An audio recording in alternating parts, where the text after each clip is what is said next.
السلام عليكم ورحمة الله وبركاته. أعوذ بالله من الشيطان الرجيم. بسم الله الرحمن الرحيم. بسم الله، الحمد لله، والصلاة والسلام على أفضل خلق الله سيدنا ومولانا محمد وعلى آله وأصحابه ومن والاه، أما بعد. رب اشرح لي صدري ويسر لي أمري واحلل عقدة من لساني يفقه قولي. سبحانك لا علم لنا إلا ما علمتنا innaka antal alimul hakim. Ndugu zangu Waislamu, kama kawaida yetu sisi waumini tuliomwamini Mtume Muhammad sallallahu alayhi wa alihi wasallam, tunapoyafungua mazungumzo yetu na maneno yetu huwa tukiyafungua kwa kumshukuru Allahu subhanahu wa ta'ala, kisha baada ya hapo tufuatisha na sala ya Mtume Muhammad sallallahu alayhi wa alihi wasallam. Ndugu zangu, Mwenyezi Mungu kwa mapenzi yake ametuchagua sisi tulioko hai, sisi tulioiona Ramadhani hii, ametuchagua kwamba tuweze kuifunga na tuweze kushiriki katika sampuli mbalimbali za ibada. Kuna watu ambao ni Waislamu wako hai, lakini Mwenyezi Mungu hajawachagua wao pia washiriki ibada ya saum, na wako ambao kwamba wako hai ni Waislamu na wanashiriki ibada ya saumu, lakini hawajajaaliwa kushiriki sampuli tofauti za ibada. Mimi na wewe, Mwenyezi Mungu ametuwezesha jambo hilo na ametuchagua tulifanye jambo hilo, hili tutambue halikufanyika kwa bahati mbaya. Kuna mambo yakikutokea katika maisha yako si bahati mbaya, wala usijiambie imefanyika kwangu kimakosa, lakini yaweza isifanyike tena. Si bahati mbaya, imefanyika kwa maksudi, kwa sababu Mwenyezi Mungu yatutaka mimi na wewe tuingie katika kundi la waja wake. Hilo tu latosha kwamba sisi tuendelee kumshukuru Mwenyezi Mungu subhanahu wa ta'ala. Mwezi ndio huu, Ramadhani ndio hii ya kwanza. Tumuomba Mwenyezi Mungu kama alivyotuwezesha tukaiona Ramadhani hii na tukaanza leo kufunga, basi atuwafikie tuikamilishe. Lakini pia Mwenyezi Mungu atupe nguvu katika kufanya sampuli tofauti tofauti za ibada. Pia tumuomba Mwenyezi Mungu, mbali na kutuwezesha na kutujalia tuweko kwenye ibada, pia azipokee na azikubali kutoka kwetu, na iwe ni sababu ya kuingia peponi pamoja na Mtume sallallahu alaihi wasallam. Ndugu zangu, kuna kitu chaitwa jauharu siyam.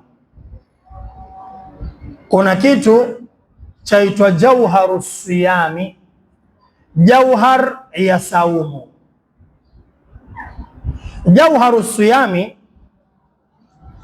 ni kitu ambacho kwamba Muislamu atakiwa awe amekielewa ili saumu yake ya mwezi wa Ramadhani Mwenyezi Mungu aipokee. Mmoja katika wanazuoni ametunga kitabu chake akakiita Siyamu Salihin, saumu za waja wema. mwanachuoni huyu akiitwa Musa ibn Umar at-Tariqi.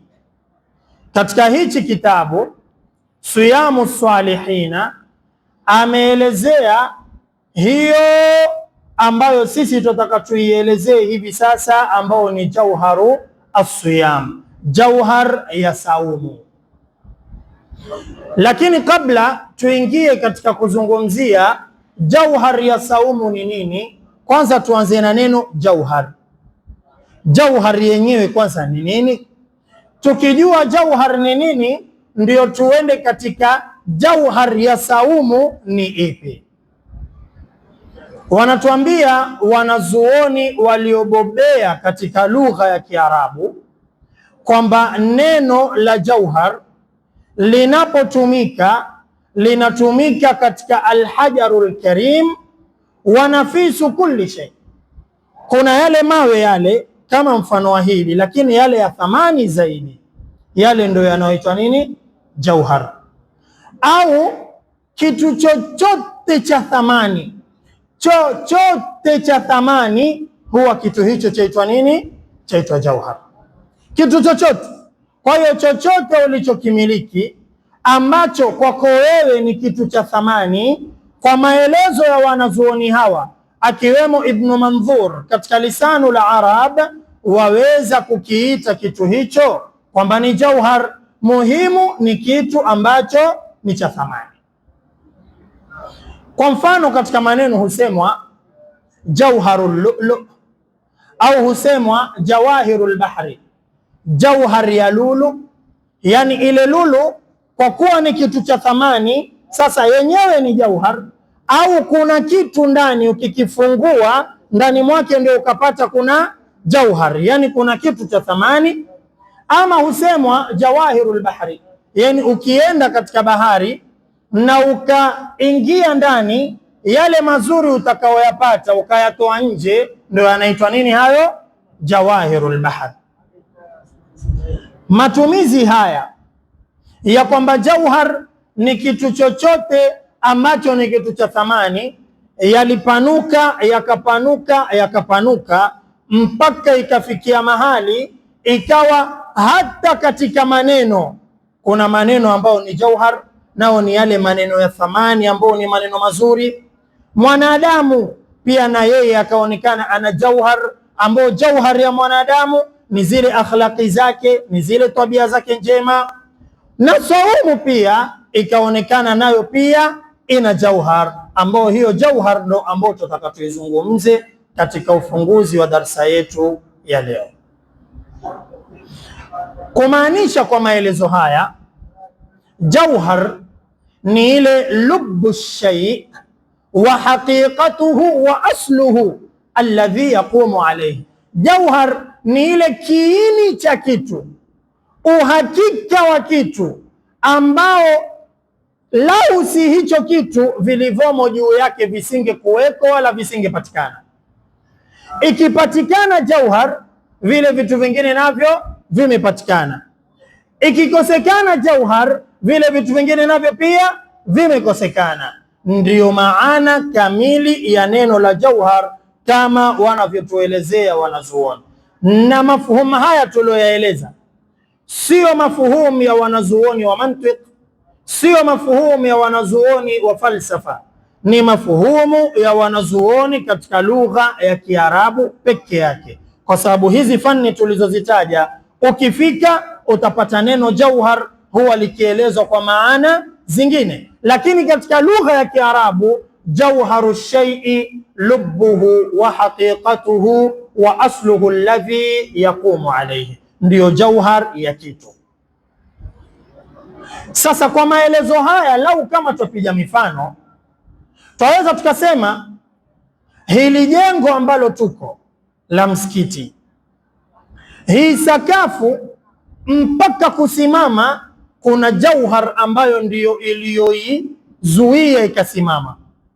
Hiyo ikiondoka na sakafu nayo itafanya nini? Itaporomoka. Hiyo ikibakia na sakafu nayo itabakia. Tutakubaliana kwamba bila shaka zitakuwa ni zile pila ambazo zilikitwa zikajengwa imara pamoja na hizi ambazo twaziona ndani ya msikiti. Ndio sababu ya ile sakafu ikaweza kufanya nini? Ikaweza kusimama. Kwa hiyo hili jengo lote bila ya hivi vipia, bila ya hizo pila, lisingeliweza kusimama kama lilivyosimama sasa. Ina maana jauhari yake, yani thamani yake na kitu ambacho kimelibeba jengo hili ni hivyo vipia ambavyo vimeweza vikawekwa ndio likasimama. Na hata hii ni bridge yetu ambayo utavuka bridge ya Nyali, na ikabeba magari makubwa makubwa na wanadamu na kila kitu kizito. Lau si zile nguzo ambazo zimesimama zikaizuilia ile bridge na zikaishika vizuri, kusingepita kitu kama kinavyopita sasa. Labda kingelipita kwa namna nyingine, lakini isingelikuwa hivi ambavyo yapita sasa. Kwa nini? Kwa sababu zile ndio ziloishikilia zikaisimamisha. Bimaana ile kusimama kwa ile barabara yote imezuiliwa na zile nguzo. Ina maana hizi nguzo ndio jauhari yake, ndio thamani yake ile kitu. Lau zaondoka nayo itaondoka, lau zabakia nayo itafanya nini? Itabakia. Huu ndio ufupi wa maelezo haya ambayo tulikuwa tunataka tuanze nayo. Ni nini jauhar? Haya ndio maelezo yake kwa ufupi. Sasa tutoke huko tuje katika tulipo sisi. Jauharus siyam, jauhar ya saumu. Ni ipi jauhar ya hii saumu yetu? Yani kitu ambacho kikiweko saumu yako ina thawabu, kikikosekana saumu yako ni njaa tupu, saumu yako ni kiu kitupu, lakini haina thawabu mbele ya Mwenyezi Mungu Subhanahu wa Ta'ala. Kwa sababu maana hii ya kwamba saumu yaweza ikawa lakini ni njaa tupu, saumu yaweza ikawa lakini ni kiu kitupu, maana hii iko katika hadithi ya Mtume sallallahu alayhi wasallam. Mtume aliposema man lam yada, Mtume aliposema katika hadithi yake tukufu, kam min saimin laisa lahu min siyamihi illa al-ju' wal-'atash, ni wangapi wafungao na hawapati chochote katika kufunga kwao isipokuwa ni kule kuketi na njaa na kule kuketi na kiu. Ndicho walichokipata hicho. Ameketi na njaa asubuhi hadi jioni, ameshinda na kiu siku nzima. Alichokipata kwa Mungu ndo hicho hicho kiu, alichokipata kwa Mwenyezi Mungu ndo hiyo hiyo njaa. Thawabu hakuna. Mtume amegusia kwamba jambo hili liko. Sasa ikiwa jambo hili liko, ni ipi jauharus siyam? Jauhari ya saumu ni ipi, ili tujue kwamba kitu hichi kikikuwepo saumu yangu ina thawabu, kitu hichi kisipokuwepo saumu yangu haina thawabu. Jambo hili jauharus siyam tutalipata katika hadithi mbili za Mtume Muhammad sallallahu alayhi wa alihi wasallam. Jambo, hadithi ya kwanza ameipokea al-Imam al-Bukhari. Mtume aliposema man lam yada qawla az-zuri wal amala bihi falaysa lillahi hajatun fi an yada'a ta'amahu wa sharabahu. Hadithi hii iliyo sahihi ndiyo inayotuelekeza katika jauhar ya saumu ya kwanza. Man lam yada qawla az-zur, yoyote asiyeweza kuacha kusema urongo, yoyote ambaye hawezi kuacha kusema nini? Urongo. Wal amala bihi, na kuutumikia urongo au kuufanyia kazi urongo. Hawezi kuacha yeye kusema na hawezi hata kuufanyia kazi ule urongo. Mtume anamaliza anasema falaisa lillahi hajatun fi an yada'a ta'amahu wa sharabahu, Mwenyezi Mungu hana haja yoyote kwamba mtu huyo aache chakula chake na aache kinywaji chake. Hii ndio jauharu siyami ya kwanza, jauhar ya saumu. Kumbe anayefunga na huku yuwasema urongo, huyu mtu kufikia usiku, yani magharibi tofungua mwadhini, huyu mtu alichokipata huwa ni njaa na kiu, kwa hadithi hii ya Mtume. Kwa nini hakupata kitu? Kwa sababu ule urongo wavunja thawabu za saumu.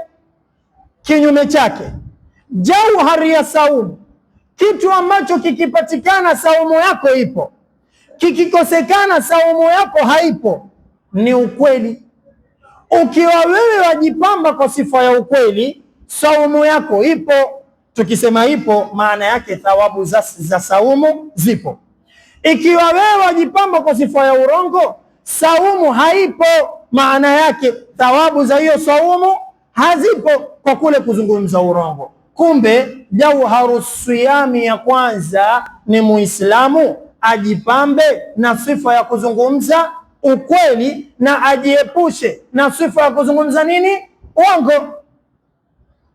Yawezekana mtu akasema uongo, thawabu za somo yake zikapungua, akasema tena urongo mwingine zikapungua, kufikia jioni akalipwa kidogo, kwa sababu ule uongo umepunguza kidogo.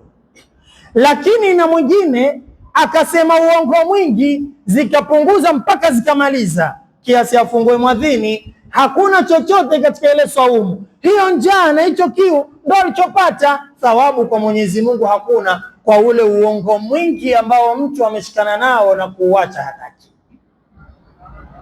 Jauharu siyami ya kwanza ni mtu ajipambe na kuzungumza nini? Ukweli. Swali litakuja, je, hadithi hii yaelekeza kwamba mtu akisema urongo afungue? Kwa sababu Mtume amesema ikiwa huwezi hata kusema uongo, basi Mwenyezi Mungu hana haja na wewe kwamba uache kula na kunwa. Ni kama hadithi ya kwambia ukisema uongo haina haja uache kula na kunwa, endelea kula na kunwa. Sasa je, hadithi yaelekeza kwamba asemaye uongo kwa kuwa Mungu hana haja naye aache kula na kunwa, ndo aendelee kula na kunwa, akafungue awe kobe?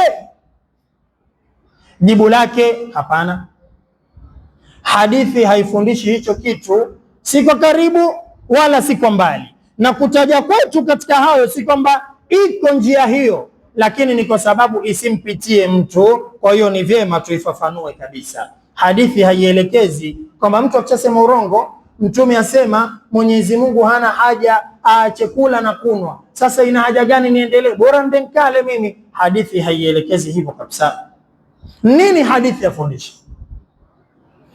Hadithi hii yatuelekeza na yatufundisha ya kwamba mtu akifunga, ule uongo anapouzungumza huwa ni moja ya sababu kubwa za yeye kupunguziwa thawabu, kiasi ya kwamba yaweza kufikia mahali hana tofauti na mtu aliokula na kunwa. Yani ile saumu ya hiyo siku hadaiwi tu basi, yule aliokula na kunwa yuadaiwa, yeye hadaiwi. Ndio ndio tofauti yao, lakini wote wawili hawana thawabu mbele ya Mwenyezi Mungu Subhanahu wa Ta'ala. Wote hawana thawabu. Aliokula hakupata kitu, na huyu mtu aliyosema urongo na yeye pia hakupata chochote. Na bila shaka sio kusema uongo mara moja, bila shaka ni kusema uongo juu ya uongo juu ya uongo juu ya uongo mpaka ule uongo umalize thawabu zote za ile saumu. Na hii ndiyo maana ya maneno yaloelezwa na Al-Muhallab. Anasema huyu bwana radhiyallahu anhu, wa fihi dalilun anna hukma as-siyami al-imsaku 'ani ar-rafathi wa qawli az-zur. Katika hadithi hii kuna dalili ya kutosha kwamba hukumu ya kufunga ni ujizuie na mambo ya kipuuzi na uongo, kama yumsiku 'ani at-ta'ami wash-sharab. Kama mtu anavyojizuia hali hanwi, basi na ajizuie pia na kusema uongo.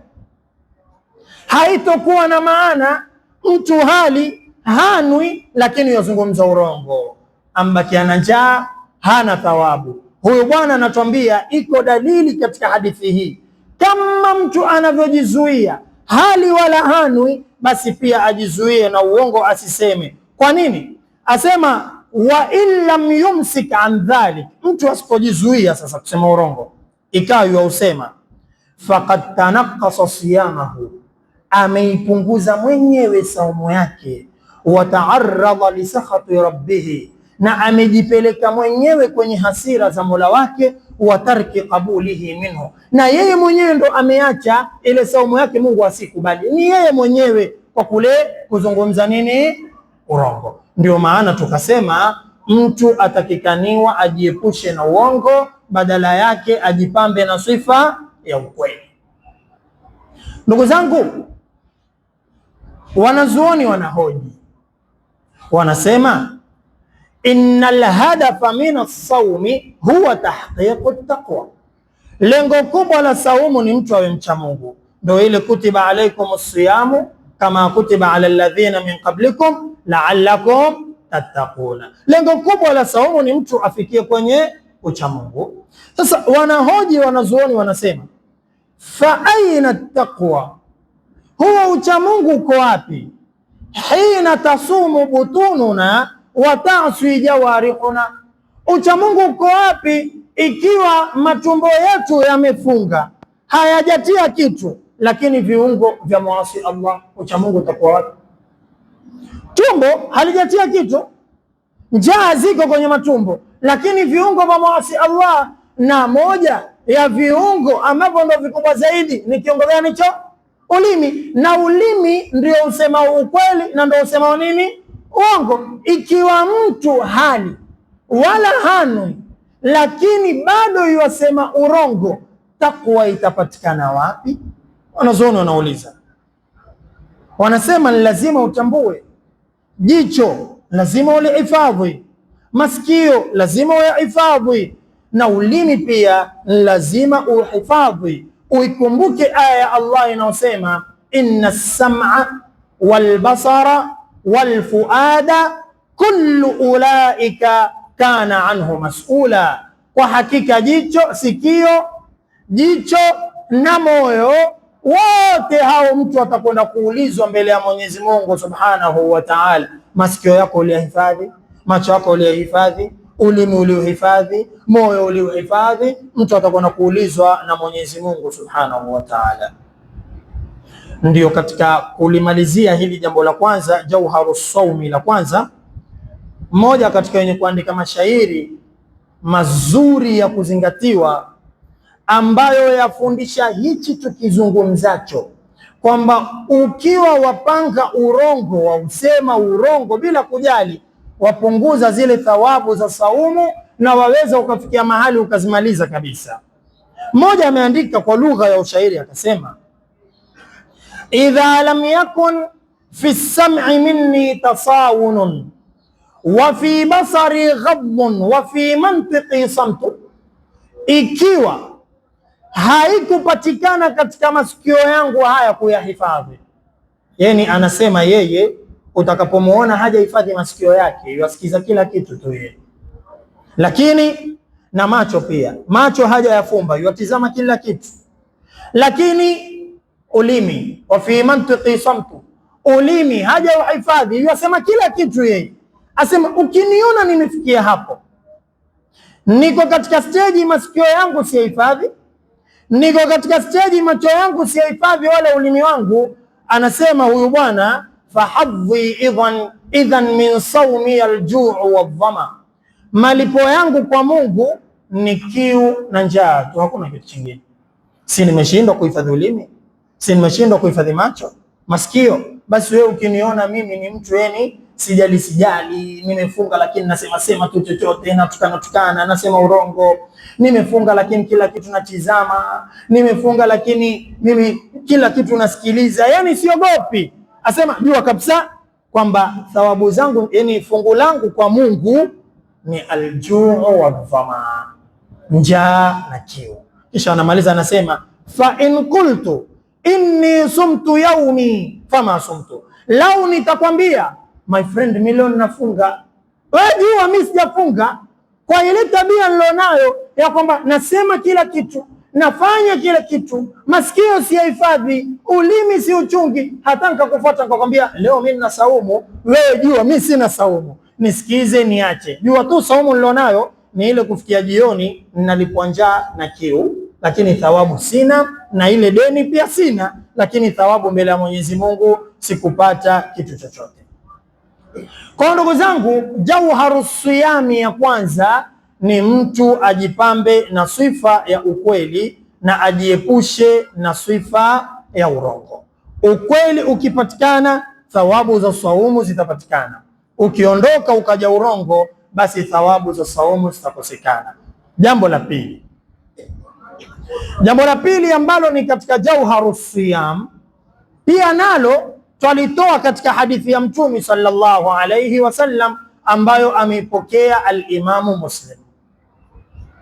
Mtume asema, idha asbaha ahadukum yawman saima, siku moja mmoja wenu akiamka asubuhi ana saumu. Kama hivi leo saumu yetu ya kwanza tumeamka tuna saumu. Sasa kama mfano huu tumesema mmoja wenu akiamka na saumu siku hiyo, fala yarfuth wala yajhal, asifanye mambo ya uchafu, mambo ya kipuuzi, na asifanye mambo ya kiujinga.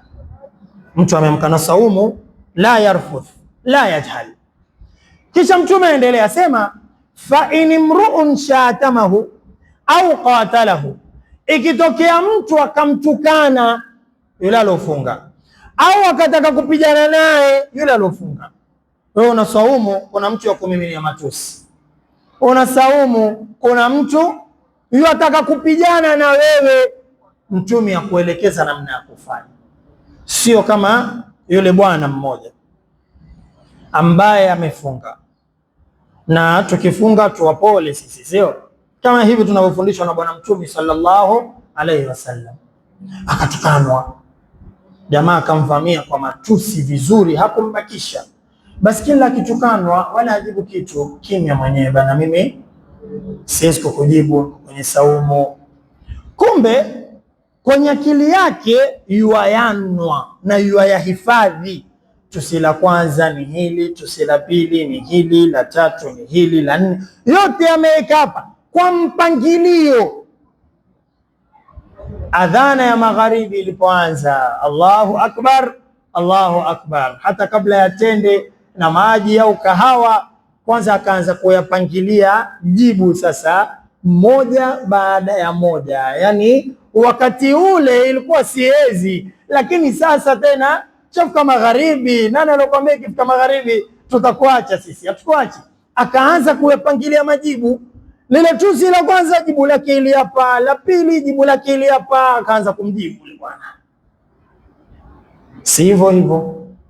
Katika hadithi Mtume ametufundisha cha kufanya, fa in imru'un shatamahu au qatalahu, ikitokea mtu yamtukana ule alofunga ama ataka kupigana naye haswa, Mtume asema falyaqul, mwambie yule mtu anayetaka kukutukana au kupigana na wewe, mwambie inni saimun, inni saim, hivyo mimi nimefunga, mimi nimefunga. Yani hayo unayoyataka mimi siyataki, mimi niko kwenye saumu. Nikiwa kwenye saumu sifanyi upuuzi, sifanyi mambo ya kijinga, na hata ushari wacha kuufanya mimi. Hata nikifanyiwa pia siregeshi ushari.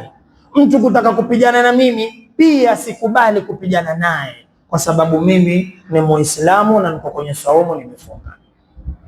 Hili ni jambo la pili ambalo ndio tutakalofungia nalo kilima chetu cha leo cha kufungua darasa zetu hizi za mwaka huu 2026 za Ramadhani. Mtume hapa atufundisha jauharu siyami ya ngapi? Ya pili. Kumbe Muislamu akifunga, mambo ya kipuuzi yote yatakaniwa ajiepushe nayo. Mambo ya kijinga jinga yote yatakaniwa ajiepushe nayo, kiasi ya kwamba lao yafikia mahali yochokozwa kivita, kimatusi, bado aache huo upuuzi, bado aache huo ujinga wa kutusiana na wa kutaka kupigana. Jibu lake awe akisema mimi nimefanya nini? Mimi nimefunga. Nini maana haya maneno? Maana yake ni kwamba pale mtu anapofungua mdomo wake akataka kujibu matusi yale apewayo, akataka kujibu na yeye ajitetee, wakati ule huwa ile saumu yake yoipunguza thawabu zake, kwa sababu kitendo cha kutukana si katika akhlaqi za Muislamu anapokuwa na saumu na asipokuwa na saumu. Na ndani ya saumu ndiyo aula zaidi. Muislamu hatukanani. Anayefanya mambo ya kipuuzi, anayefanya mambo ya kiujinga, huyu yuaipunguzia saumu yake malipo. Ndio Ramadhani tukawa kuna baadhi ya vitu twavipiga vita. Twapiga vita katika Ramadhani mambo ya makarata, twapiga vita mambo ya Ramadhani habari za keram, drafu, dumna, sijui mchezo gani, mipira, hata boxing za usiku twazipiga vita. Kwa nini twazipiga vita? Ni kwa sababu kule kucheza karata ni haramu, ni kwa sababu kule kucheza dumna ni haramu kwenyewe, ni kwa sababu kule mtu kwenda kucheza boxing ni haramu? La, lakini ni kwa sababu hivi vitu vyakaribia kuwa ni upuuzi. Baada ya kushika zile karata ukacheza na mwenzako, thumma kana madha, ndio imepatikana nini? Yakaribia ni upuuzi ule. Huo muda lau ungeutumia katika kusoma Qur'ani, umetia thawabu ngapi mbele ya Mwenyezi Mungu Subhanahu wa Ta'ala? Huo muda wa mtu ameketi yacheza keram, lau ameutumia kuketi kama tulivyoketi, akawa yusikiliza haya maneno ya Mwenyezi Mungu na mtume ambao yatuelekeza na tuongoza katika dunia yetu, ingekuwa umetia thawabu ngapi mbele ya Mwenyezi Mungu Subhanahu wa Ta'ala? Pale tupijapo vita vitu hivyo, si kuwa twavipiga vita kwa vitu vyenyewe, la, twavipiga vita kwa sababu vyachanganywa ndani ya mwezi mtukufu wa Ramadhan, na mtume ametuambia mtu akiamka na saumu fala yarfuth, asifanye mambo ya kipuuzi, na hilo ni moja ya mambo ya kipuuzi. Kwa nini Ramadhani ufanye ni mwezi wa machezo? Ni wapi ulipofundishwa kwamba Ramadhani ni mwezi wa machezo? Kwa nini Ramadhani iwe ndio mwezi wa Muislamu kutafuta vipumbazi? Yani huku kuketi na njaa asubuhi mpaka magharibi, kwa mfanya nini mtu mpaka awe lazima atafute vipumbazi? Kwa mfanya nini mtu? Kwani haijatokea siku zingine mipango ya chai haikuingiliana wala ya lunch haikuingiliana na jioni kafika? Mtu alitafuta vipumbazi gani? Mara ngapi hutokea katika maisha yetu haya tunaoishi, mtu akaipiga siku mpaka jioni hajatia riziki mdomoni? Mbona hakutafuta kipumbazi kwamba sasa nitakuwa nikakaa kwenye TV niweke movie najipumbaza, mimi sijapata chai kwanza asubuhi wala sijakula lunch, wacha niangalie sinema? Mbona mtu ajipumbazi, wacha nicheze karata? Bali huenda mbio ahakikishe natafuta hicho cha kutia ndani ya tumbo. Kwa nini Ramadhani tu ndio mtu lazima atafute kitu cha kumpumbaza? Karata zinunuliwe ama zitafutwe zitolewe zilipokuwa, na makera miafutwe vumbi hayakuwa yakichezwa muda wote, na vitu vya kipuuzi ndio viekwe mbele. Ramadhani si mwezi wa hayo. Mtume atuambia katika hadithi, inna likulli shay'in rabia, kila kitu kina msimu, kila kitu. Kuna msimu wa vyakula fulani, tunajua msimu huu mananasi mengi, msimu huu maembe ndo mengi, kila kitu. Kuna msimu wa vyakula, kuna msimu wa mvua, kuna msimu wa jua, na Qur'ani na msimu wake. Mtume asema wa rabiul Qur'an shahru Ramadhan, msimu wa Qur'ani. Yani hapo ndo watakikaniwa uisome. Ni mwezi gani huo? Mwezi wa Ramadhan. Ikiwa Ramadhani ndio msimu wa Qur'ani, mtu yataka ageuze afanye Ramadhani ni msimu wa machezo, huyu yuwafanya mambo ya kipuuzi, yuipunguzie ile saumu yake thawabu. Ongezea kwamba katika hayo machezo hupatikaniwa maneno ambayo hayana adabu, hupatikaniwa maneno ambayo ni ya upuuzi, na huenda ikafikia katika watu kukurubia kukosana, kukurubia kuteta, kujibizana, yale ambayo mtume ameakataza. Akasema mmoja wenu akifunga alafu akaja mwingine yamtukana, ataka kupigana naye, asikubali, aseme mimi nimefunga. Twayaleta wenyewe kwa sababu ya haya machezo. tutajibizana, tutatukanana, tutaambiana maneno ya kiulanisi, maneno yasiyo na adabu, na tuko ndani ya saumu. Saumu zetu tutazipunguzia zile thawabu zake mbele ya Mwenyezi Mungu Subhanahu wa Ta'ala. Ndugu zangu, jauharu siyam ni lazima tuitambue, ndiyo tuhakikishe saumu zetu zapata thawabu mbele ya Mwenyezi Mungu. Yule unayemuona huyu, kila mkikaa naye badala anikurudishe kwa Mungu ndio anika mbali, achana naye kabisa, ya kupoteza. Yule unayemuona badala anihimize katika mambo mazuri, ndio mwanzo anihimiza katika yasiyofaa, achana naye. Hususan mwezi huu wa Ramadhan, Mwenyezi Mungu ametuchagua mimi na wewe kwa maksudi. Tumeuona mwezi, tuko ndani ya saumu, tufanya ibada hizi na zile, halafu twende tukapate mbele ya Mwenyezi Mungu, hakuna tatizo zozote. Utafurahi, upewe kibarua, ufanye kazi, kama ni kuchimba misingi, kama ni kujenga, kama ni kitu gani, halafu wakati wa malipo uambiwe hakuna malipo uliopata.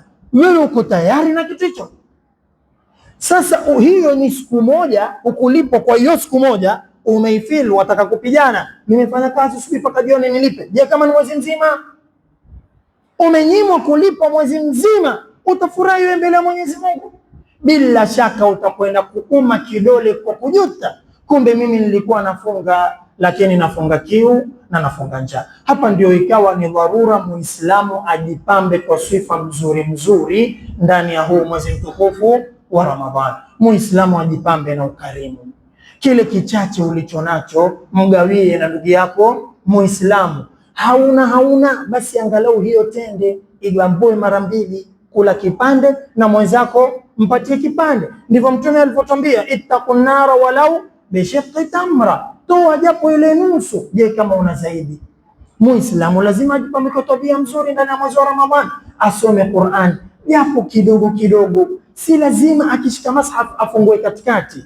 Kuna ambao waweza hayo, kuna ambao kwamba hatuwezi. Soma kile ambacho ulikuwa wakijua. Ndio mwezi wa kutafuta, kama ni mwalimu aanze kukuelekeza mawili matatu katika Qur'ani, zile sura ndogo ndogo ambazo hizi nikizisoma mwenyewe sinazo, soma hizo, ndio Qur'ani hiyo. Si lazima Qur'ani iwe ni suratul Baqara, iwe ni suratul Nahli, suratu Ibrahim, mtu amefungua mashaf katikati ndo aonekane yule mashaf. Si lazima. Qul a'udhu bi rabbin nas ni Qur'an, qul a'udhu bi rabbil falaq ni Qur'an, inna a'tainaka al-kawthar ni Qur'an, washamsi wa duhaha lam yakun alladhina kafaru, juz'u amma, yote ni nini hiyo? Ni Qur'an. Soma kile ambacho ukijua upate zile thawabu ambazo Mtume sallallahu alayhi wasallam alitwambia kwamba mtu akisoma harf moja ana thawabu 10 mbele ya Mwenyezi Mungu. Akatolea na mfano Mtume akasema, siwaambii alif lam mim kwamba hiyo yote ni harfu moja, la aqulu alif lam mim harf, walakin alifun harf. Ile alif ni harfu moja, lam ni harfu ya pili, mim ni harfu ya tatu. Kule kusema alif lam mim thawabu 30. Je, ukisoma surati al-Fatiha paka wala dhalin, thawabu ngapi mtu amepata? Je, mtu akisoma kul a'udhu bi rabbin nas yote, mtu akisoma suratul Masad tabbat yada abi lahabin wa tabba yote, amepata thawabu ngapi? Lakini mtu aweza Ramadhani kampita ya upuuzi ameyafanya, yale ya kumuinua mgongo wake, ya kumsukuma na yeye ajoin katika watu wanaokwenda peponi, hayo ndo ambao hayataki. Yale ya kumumbakisha nyuma ndo ambao yeye ameshikana nao. Ndugu zangu, jauharu siyam ambao tumejifundisha leo ni takriban mambo mawili au matatu. Kwanza, tujipambe na sifa ya kuzungumza nini? Ukweli. Urongo tuwe kikando kabisa katika huu wakati. Lakini pia baada ya hapo tujiepushe na mambo ya kipuuzi, tujiepushe na mambo ya ujinga, na tujiepushe na kutukanana, tujiepushe na kupigana, na ikiwezekana tujipambe kwa sifa mzuri ambazo zamfanya mtu mwingine aseme Ramadhani ingelikuwa ni mwaka mzima wa Uislamu, namna ambavyo ni watu wazuri. Inshallah taala, kwa haya Mwenyezi Mungu ajalie tuweze kuyafanyia kazi na tuweze kuyatumia saumu zetu zende zikapate thawabu mbele ya Mwenyezi Mungu. inshallah hapa tutakoma. Mwenyezi Mungu atujalie min alladhina yastami'una alqawla fayattabi'una ahsanahu. Rabbana taqabbal minna innaka antas samiul alim wa tub alayna innaka antat tawwabur rahim. ربنا آتنا في الدنيا حسنة وفي الآخرة حسنة وقنا عذاب النار وعافنا واعف عنا واغفر لنا وارحمنا أنت مولانا فانصرنا على القوم الكافرين برحمتك يا أرحم الراحمين. وصلى الله على سيدنا محمد وعلى آله وصحبه وسلم والحمد لله رب العالمين.